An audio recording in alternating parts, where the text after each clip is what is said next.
What do you got for me today, Timmy? Well, let's tell people about our podcast, John. All right. What's the title of that podcast again? I'm bald. I'm blind, and we're Still buddies. Yep. We're buddies. Awesome. We've been friends for 30 years. 30 years.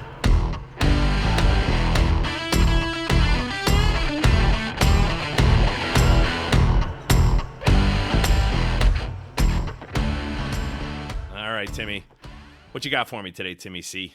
It is cold. This is like one of those deadly colds. Like it just got above 0 degrees here today, and it's just this active cold that invades your clothing. Oh my goodness.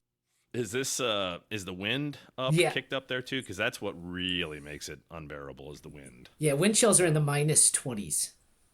Oh, so the real field temperature is negative. Yeah. The actual temperature is 0. See, to me, that's sort of like, I don't care what the actual temperature is. I want to know what it feels like. Yeah. So tell me what the real field, or at least ballpark, because sometimes you'll see it. It's like, oh, it's 12 degrees, but the real field temperature is negative 60. It's like, well, let's focus on the real field. What's it going to feel like when I open the door? So you walk out and like your pants and your coat like get stiffer because it's cold. It's really fascinating. If it is. Folks haven't had that. And speaking of which, John, we have listeners now downloaded from Japan and the Republic of Korea. So welcome aboard, folks. Welcome aboard. That's wonderful. That reminds me, by the way, Timmy, we had some technical difficulties leading into this episode. And a couple listeners that are personally close to me, I won't tell you whom, had mentioned that they had difficulty hearing you in our last podcast. Even there was something weird where it wasn't, I don't know if it's something with the car, but so for instance, Katie will listen to it in the car when she's driving, and she said she had to crank it all the way up, the volume in the car, from the Bluetooth from the phone. So I'm not certain if that's a technical issue, but the point I'm getting at is it's an opportunity for us to remind our tens and tens of listeners, if there's ever an issue, technical, some sort of storyline you want us to explore, a book you want to recommend, anything you want as feedback, please, we welcome that. And absolutely. Particularly, the further away, the better. We'd love to have feedback from the Republic of Korea and Japan, right? Yeah. So, and we should fire our engineer, John. Yes, we should. What is with that blind guy? What's with that guy? Yeah, we are recording this episode on the Sunday in between the 2 football games. This is generally, for most people who are football fans, considered the best football weekend of the year. I kind of lament it.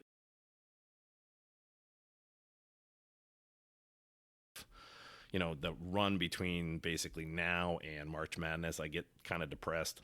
But we are recording this just after the Eagles advanced to the NFC Championship game. So for all of my listeners in the Philadelphia area, congratulations.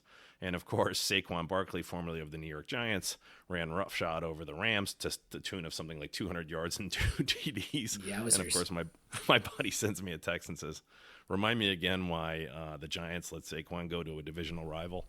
And I will say this again, I had said it at the time, I will say it even now in hindsight. Had Saquon been running behind the Giants' offensive line this year, he would have been on the IR at least once, if not twice. He certainly would have run for 2,000 yards.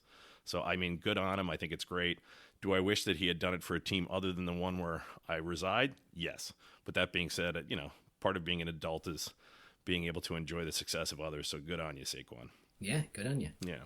So, and I just got back, Timmy. I was at our company kickoff. I work in the accessibility space. I won't go beyond that, but we were in New Orleans for the week. Quite a neat town. Have you ever been there? Yeah, I liked it. Yeah, it's got an interesting food scene. It is very old. I mean, some of the houses and such are 100 years older than the country. And so it's just got a unique feel. I was trying to get some exercise, and I happened to walk down Bourbon Street, not realizing that I walked right into the memorial for those 15 souls that got taken from us on New Year's Day. That was quite upsetting, but it was a reminder of the important things in life. And it was just a nice opportunity to see New Orleans and enjoy it with some colleagues, and excited about the year to come. So cool. Yeah. So what are we talking about today, Timmy C? Give it to me. Well, we had a lot of interest in our last podcast, so we thought we would continue the theme of exploring this DEI space for another episode and see where it goes. Okay. And this is I'll be honest with you, folks. I have not really had too much experience. I mean, I have touched it tangentially in the university setting. But I have not really had personal experience with it, largely because I'm a white male. But again, it is one of these things that it doesn't get me fired up. It does, however, get certain voters fired up. And I think that's the important thing to take note of, which is, a lot of folks do not want their girls competing against biological men in sports and things of this nature. And they find, the emphasis on skin color to be counterproductive to the holiday we celebrate tomorrow, which is Martin Luther King Day. So I'll let you hold court, Timmy. But before I do, I figured this was an opportunity to revisit Notre Dame playing tomorrow, right? Yep. Martin Luther King Day. And if Marcus Freeman were to win, which would be wonderful, not just for Notre Dame fans, but just in general, because he would be the first African-American to win the national title. African-American coach, I should say. And to that end, the question that we asked last week in trivia was, who was the youngest head coach to ever win a national title? Do you know the answer to that, Timmy? Urban Meyer. No. So Ryan Day, who will be coaching against Marcus Freeman tomorrow. Ryan Day is 45 years old, and Marcus Freeman is 39. Both relatively young, and I think that's going to be the wave of the future for coaches. But the youngest coach to ever win was a fellow by the name of Danny Ford, who won it at the age of 33. And wow. Somewhat recently, in 1981 with Clemson. He was a former player, I believe, at Alabama, but he is the youngest coach to ever win it. And so that gives me a chance to sort of revert back to our baseline, which is politics. And my question this week is, Timmy. Ooh, I got to throw in my question from last week. Oh, that's right. I'm sorry. Please, go ahead. What president served as a carnival barker as his first job? Do I get to guess? Yeah. Ronald Reagan. Richard Milhous Nixon. Okay. All right. Both from California.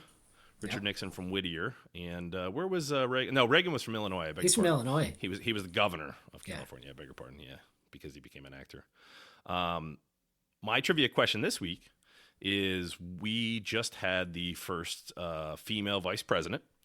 But again, recent history, and this should be kind of a layup for most people who have paid attention to politics, but I'm curious to see if folks who are younger know the answer to this. Who was the first woman to be on a major party ticket, and by that I mean Democrat, Republican, for the presidential or vice presidential nomination? Oh, they did not win. Yeah, they did not win, but we'll give you the answer next week. Yeah. And before I forget, by the way, Timmy, Donald J. Trump will be inaugurated for a second term tomorrow afternoon. I think the Constitution stipulates at 12 o'clock exactly, right? And there's some debate about whether they transfer power at that point or what have you. And I was thinking about this while I was in New Orleans this past week, and I thought it was a little bit unfair that you went after Michelle Obama. And the more I thought about it, the more convinced I became it's unfair. And here's why. You ready? Uh-huh. Okay. Donald J. Trump is he's a successful political creature, but he's a unique political creature who, has a history of overt racism. I mean, his company in New York was fined multiple times by the Department of Justice and things of this nature. He took out a full-page ad in the New York Times about the Central Park Five, all of whom were found innocent and ultimately settled with the city to the tunes of hundreds of millions of dollars. He advocated for bringing back the death penalty. It turned out they were innocent. Why am I laying the predicate for this? Because his political career largely started on questioning the legitimacy of our first African-American president, whether or not he was born in the United States, and that being Barack Obama. My understanding for why she did not go to the Carter funeral is because, based on precedent and based on tradition, they have the president sit in order with their spouses. So on the left would be the Clintons, then it would be the Bushes, then it would be the Obamas, then it would be the Trumps, right? From furthest back to most recent.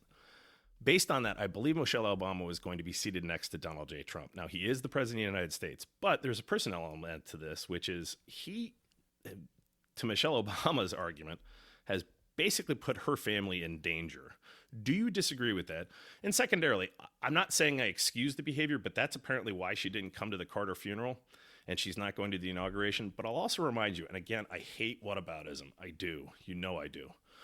But I'll remind you that Donald J. Trump nor Melania Trump were at the inauguration in 2020. So sometimes I think it's important that people who live in glass houses avoid throwing stones. Am I wrong? Well, on that, the second point first, I think after January 6th, I think there were probably smart reasons for them not to be there. And I think that was... You think? Yeah. So let's just check that one small off. Little matter where, again, we can argue over whether or not he's directly responsible for it, which I would. I will go to my grave telling you it was an attempted coup d'etat by the sitting president of the United States. Did 7 people or did 9 people die? I think you're losing the forest for the trees when you debate that. But that being said, okay. But again, does that excuse him not being there? I think it does for like safety and other reasons. But he starts the fire, then the fire gets put out, and you don't blame him for starting the fire? I didn't say that. But okay. let's hit back to this Michelle Obama thing. I'm going to quote somebody. His name was Dr. Martin Luther King, and he says, "A third reason why we should love our enemies is because love is the only force capable of transforming an enemy into a friend. We never get rid of an enemy by meeting hate with hate. We get rid of an enemy by getting rid of enmity." Okay? So she is not going high, right? And that's fine, but this is what keeps the cycle going. And I actually... If someone were to insult Blue Leaf and her heritage, by you not going to their house for dinner, is that not meeting hate with love, or is that just not legitimizing their behavior? And again, I'm torn on this because I do think it's important. And Obama was at Jimmy Carter's funeral, and he will be at the inauguration. I think it's important to show a continuity of government regardless of, and again, it's important to understand politics is a nasty business. Elbows are sharp. Barbs are frequent. Insults are part and parcel of it. As Harry Truman used to say, if you want a friend in Washington, get a dog. But they're out of the office now, and I'm not certain that Michelle Obama... Now, if Barack Obama didn't come, I'd have a problem with it. Like, for instance, I have a problem with Nancy Pelosi not going to the inauguration. I have a problem with certain politicians. I think it's important to put a unified face, whether or not you agree with that person, Republican or Democrat. I just don't know if the same principle should be applied to the First Lady or former First Lady. Well, here's another layer to that. I think Michelle Obama became close friends with Hunter Biden's ex-wife. And so the fact she's not going may not just be about Donald Trump. And, what? And she may what rabbit hole are you going down with this one? No, this I'm serious. Sounds like it was made up by the New York Post and Fox News. No, seriously, this is like tomorrow on Tucker Carlson, a cab driver who once drove someone who went to a pool party with Hunter Biden. What the hell does Hunter Biden have to do with anything? I'll tell you. So right. She became close friends and is still friends with, I think it's Kathleen Buell, who was Hunter Biden's ex. And Hunter Biden's ex was not exactly treated well by the Bidens. So I think she also may not want to be there for Joe Biden or encounter Joe Biden. Well, wouldn't the opposite be true, which is Joe Biden was unceremoniously rejected and has been kicked out of office? If she wanted to dance on his grave, wouldn't she go to the person who's succeeding him? I don't know. But there's another layer to it. So this idea with Republicans, and again, my team lost. And again, it's not even my team. I'm just anti-Trump. My team lost. I have to deal with the fact that the president of the United States is going to be someone with whom I vehemently disagree over the next 4 years. I get that. That being said, I want to be as clear as possible.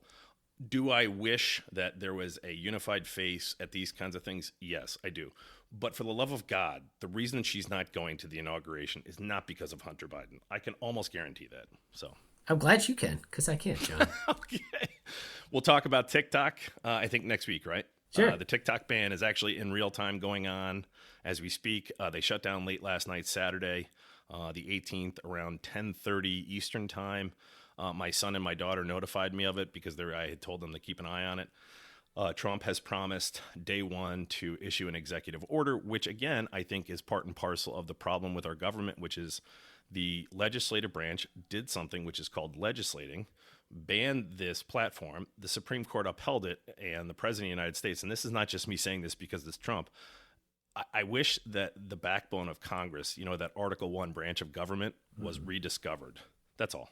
Well, and John, to interject, the last president signed it.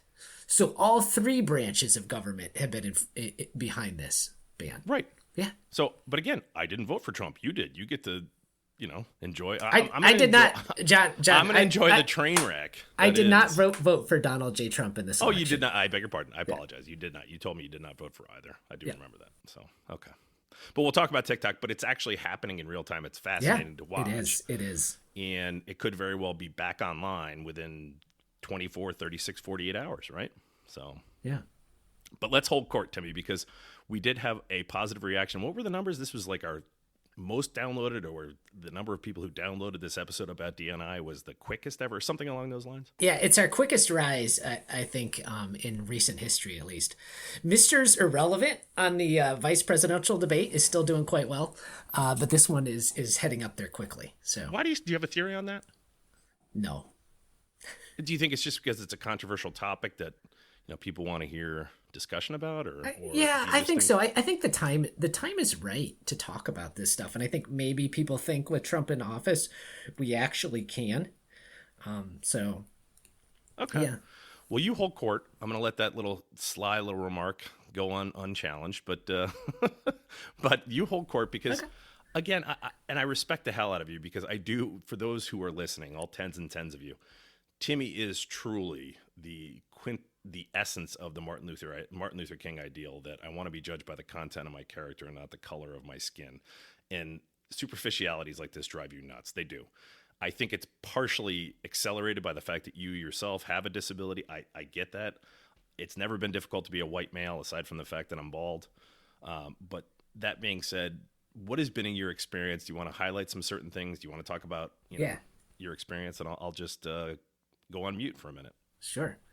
So, they say, there's the saying, the road to hell is paved with good intentions. And when I was younger, I used to think that was because you intended to do the right thing and fell short. But now I've come to realize, as I've grown older, that it's that you chose the wrong thing. You intended to do good, and good did not happen.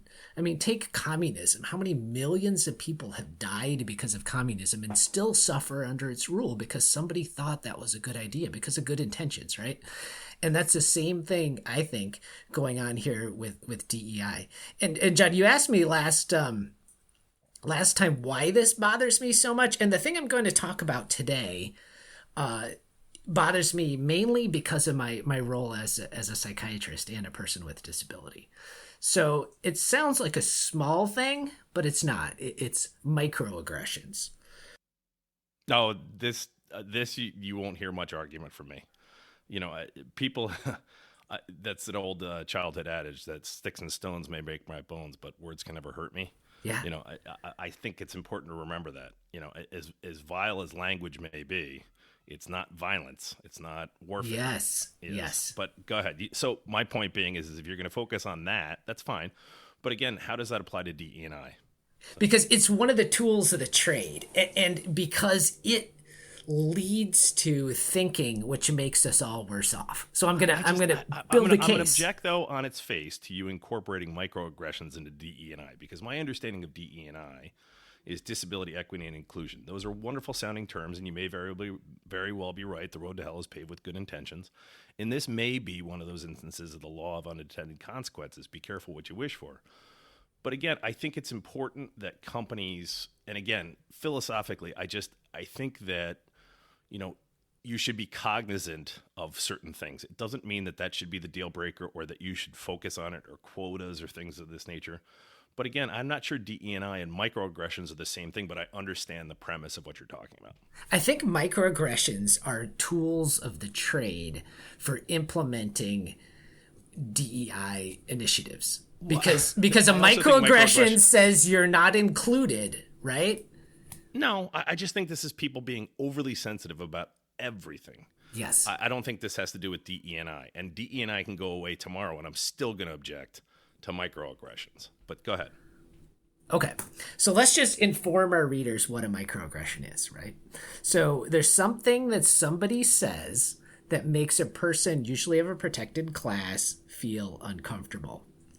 Now, the person who's saying it does not need to intend any harm.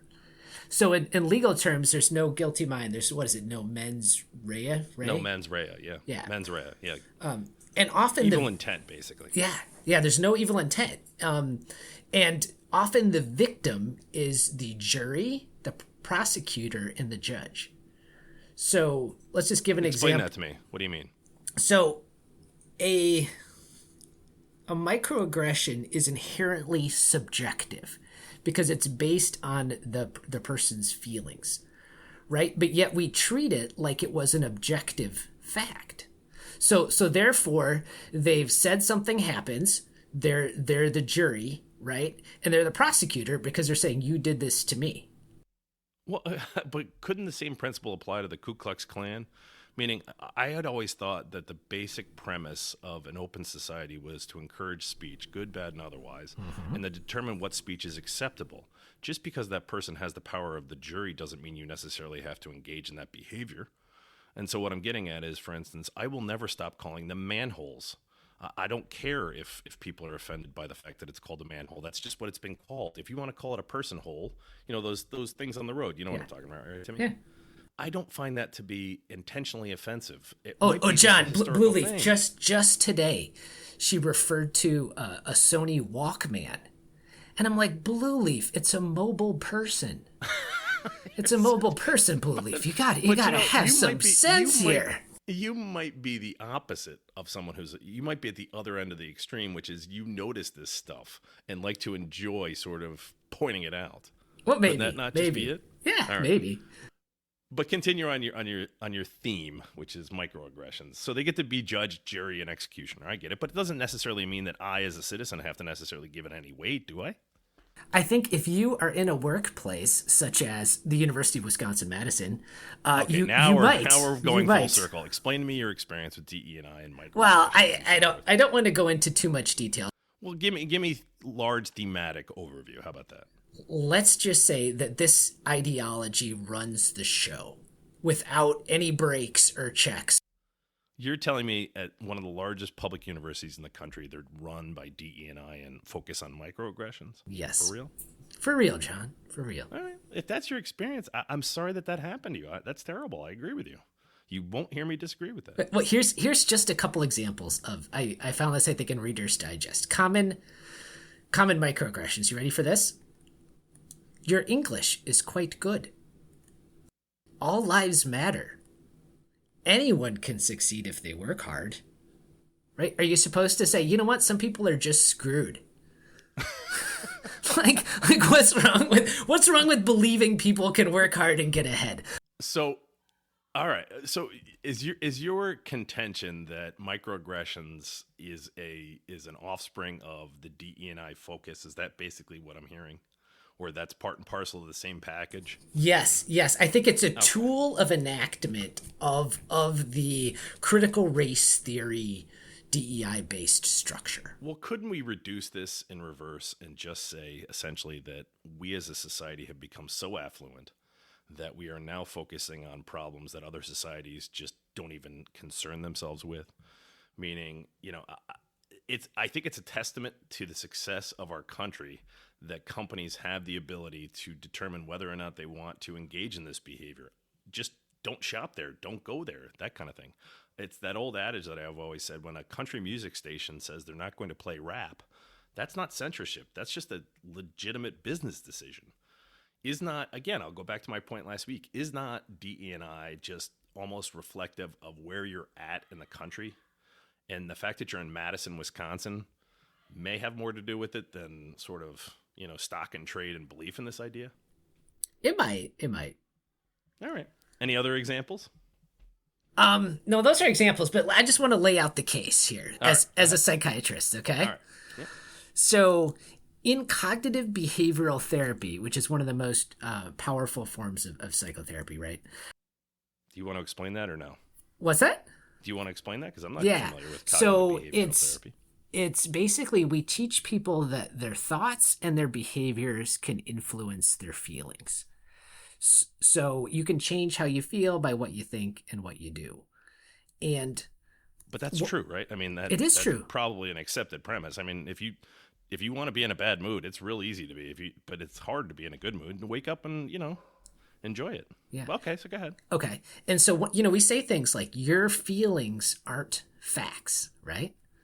So, but a microaggression is actually the exact opposite, because you're saying someone's action made you feel something. So your fact becomes not just about you, but about them. So basically it's a lose-lose. So the person who's offended loses control, or they don't acknowledge control of their own feelings, and the offender gets in trouble for something that may not have even been malintended. So it's just a terrible way to think, and we're training people in our schools to face the world this way, and it's just sad. Okay. How do you tie that into D.E.I? I'll go back to my original question. Because you empower. DEI tends to create victim hierarchies. I see what you're saying. Power levels of oppression. And if you are oppressed, then you have the leverage to declare microaggressions because you might, not feel comfortable everywhere. Thought experiment. Every company in the world comes out tomorrow and announces they're no longer, which I would be okay with, because I do think that a truly colorblind society is, again, based on a democracy of opportunity, an aristocracy of achievement based on a democracy of opportunity. If every company in the world were to say tomorrow, Trump is now president, we are going to do away with all of our DE&I initiatives, will microaggressions still be around in 4 years?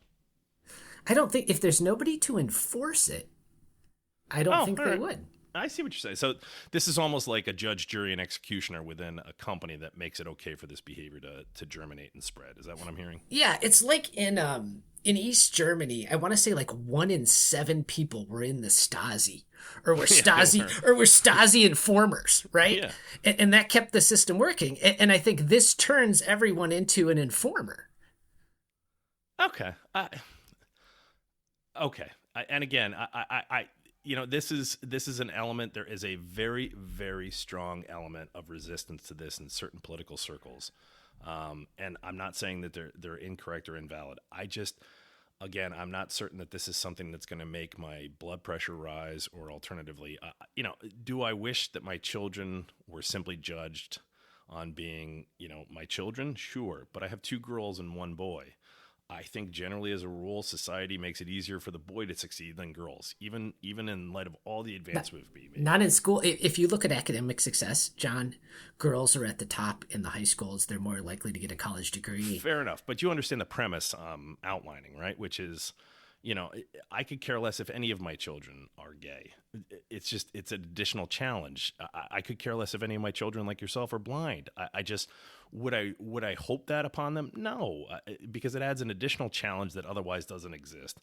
And again, to that end, what I'm getting at is DE&I just seems to me, if it makes you sit up and take notice of sort of the historical success of white men at the expense of everyone else, great. If you are using it to create quotas and say, we're only going to hire you if you're a woman, or 17% Hispanic, or 50% African Americans have to be hired, I object to that.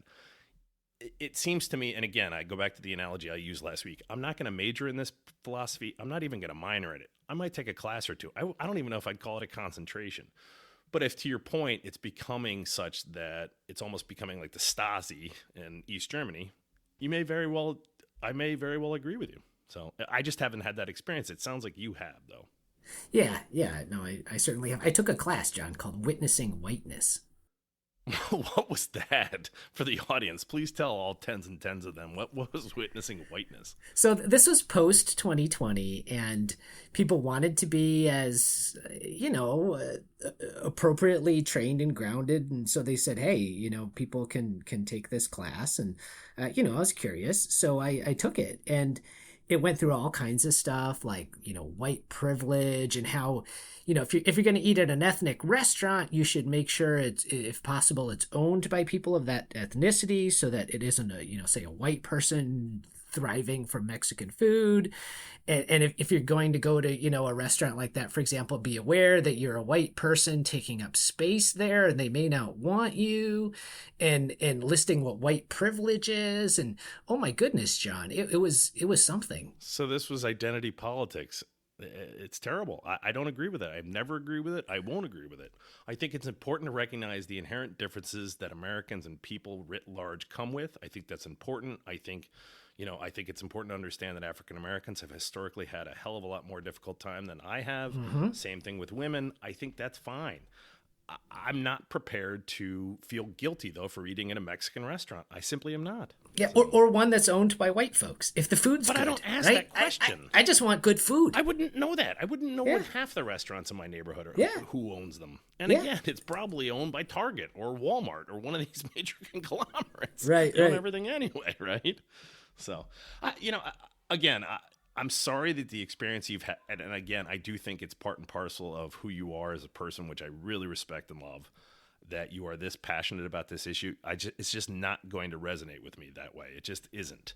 But again, if you're suggesting that the pendulum has swung so far that it's running certain universities, public universities, then you're not going to hear me disagree that stinks. So here, I've got a list of some of the things that white privilege is, and I try to think about them in terms of me to say, because I always ask myself, is it a guy that they'd say is disabled? Do I have white privilege, right? So here, I found a couple here, and one says, I could turn on the television or open to the front page of the paper and see people of my race widely represented. Right? So think about how ableist that is, John. They're looking at a newspaper and seeing the TV, right? So that they're doing this through their ableist lens when they talk about privilege. Yeah. See, it's all just gobbledygook. Because you can't see it, right? Yeah. Or if a traffic cop pulls me over, it is because of my disability if I'm driving. It right? should be. Yes. Yeah. So it should be. I have no problem with that. You should be pulled over. So that was another one. If I get pulled over, well, yes, it's because I'm a blind guy driving a car, right? That's okay. Right. So yeah. I agree with you. And again, I see this from both sides of the coin, which is I do generally agree that as a policy, it has gone a tad overboard, if not very much overboard. But by the same token, it doesn't mean that I don't think it still doesn't hold merit in recognizing that there's been disenfranchised groups and less successful groups. And oftentimes it's important to just recognize that, But I try to treat everyone that walks around me, near me, with me as an equal. I may fail. I'll be the first person to tell you, but I genuinely try to. So, and the other part of that is just plain curiosity. What do you mean? Just being open to other people's, what they have to say and what value they have. I think just makes a lot of difference in meeting new folks. Hear, hear. So, Timmy, why don't you want me to give you your whack job this? Oh, you have an ad read, don't you? I do, John. Let's do that first, yeah. So we get, here at Ball Blinded Buddies, we sometimes find out about new... By the way, is that a subject of white privilege? Bald, blind, and buddies? Is that how would that be interpreted by the D.E.I police? Well, I was gonna have us do a new intro. It was like, I'm follicularly challenged. And I'm photonically absent, and you're such a smart ass. Yeah, but we didn't do that. So, but I'm sure you probably could if you wanted to turn that. I mean, if you want to be enraged about something, it's not that difficult. It is right? not.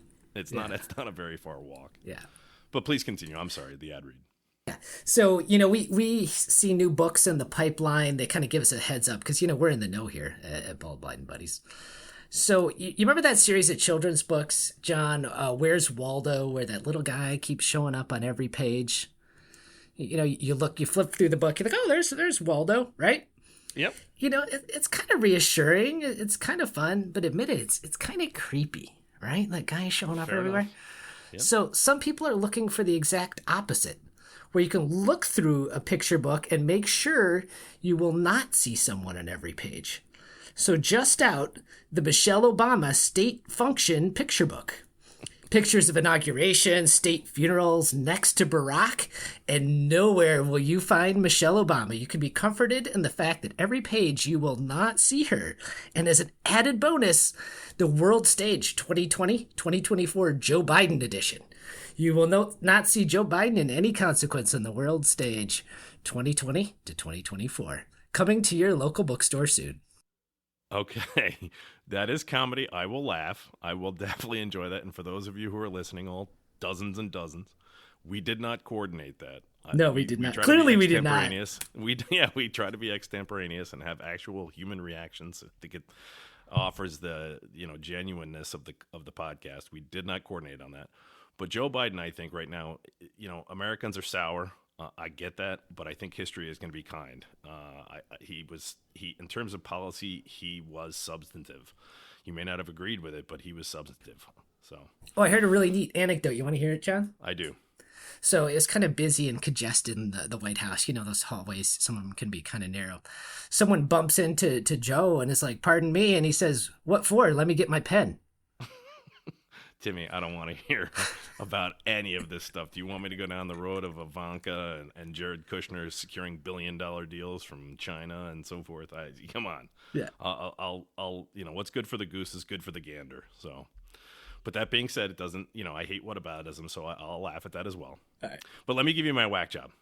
And again, keeping with the thematic structure, which is New York City, I'm going to focus on, because 2 weeks ago I did Eric Adams, the mayor of New York, a Democrat, and he was my whack job. Then my hero of the week was the person who was defending Luigi Mangione, his attorney. And this week will be the former mayor of New York City. It has happened in between when I decided on him being the whack job of the week, and today that he has actually settled this case with the two election workers whom he defamed. Rudy Giuliani did in 2020. He was ordered to pay in excess of, I think it was $148 million, and twice he was found in contempt of court, federal court. Refusing to turn over assets, not responding in a timely manner. This is a man who was formerly the district attorney for the Southern District of New York, arguably the most important legal position in this country, along with the Supreme Court, the Attorney General, and so forth. He knows of what he does. And by ignoring a court order, he just was sort of sticking it in the eye of people. And it's sad, because had he retired 25 years ago, even before September 11th, when I lived outside of New York, he would have been one of my heroes. They would be naming airports after him in New York City. Yet he has fallen so grandly, and it is difficult to watch.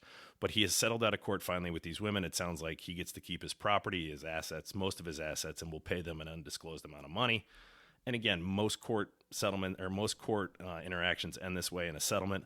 But it doesn't stop me from making Rudy Giuliani my whack job of the week, and rightfully so.